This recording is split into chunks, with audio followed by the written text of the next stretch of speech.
اللہ پاک کی بے شمار نعمتوں میں سے ایک عظیم ترین نعمت انار بھی ہے۔ انار ایک قدیم ترین پھل ہے۔ یہ 3 طرح کا ہوتا ہے: میٹھا انار، کھٹا انار اور کھٹا میٹھا انار۔ تینوں کی تاثیر مختلف ہے۔ شیریں انار گرم، ترش انار ٹھنڈا اور کھٹا میٹھا انار تاثیر کے اعتبار سے متوسط ہوتا ہے۔ انار کا ذکر تو خود قرآن مجید فرقان حمید میں اللہ پاک نے فرمایا، ان میں میوے اور کھجوریں اور انار ہیں۔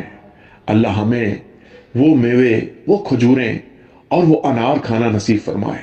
خود پیارے آقا صلی اللہ تعالی علیہ وسلم انار کے حوالے سے ارشاد فرماتے ہیں کہ ایسا کوئی انار نہیں جس میں جنتی اناروں کا دانہ شامل نہ ہو۔ سبحان اللہ، یعنی ہم انار کھاتے ہیں تو اس میں ایک دانہ انار جنت کا بھی ہوتا ہے۔ سبحان اللہ۔ انار کے اگر طبی فائدے کی بات کی جائے تو یہ معدے، جگر اور سینے کو تقویت دیتا ہے، خون کی کمی کو دور کر کے خون کو صاف کرتا ہے۔ انار کا استعمال ڈائبٹیز کے مریضوں کے لیے فائدہ مند ہے، دل و دماغ کو فرحت اور تازگی فراہم کرتا ہے، چہرے کی رنگت میں نکھار پیدا کرتا ہے، قوت بصارت کو تیز کرتا ہے، نزلہ، کھانسی، دمے میں بھی فائدہ مند ہے، نیز پھیپھڑوں سے بلغم نکال کر انہیں طاقت دیتا ہے، مختلف امراض کے بعد ہونے والی کمزوری کو دور کرتا ہے۔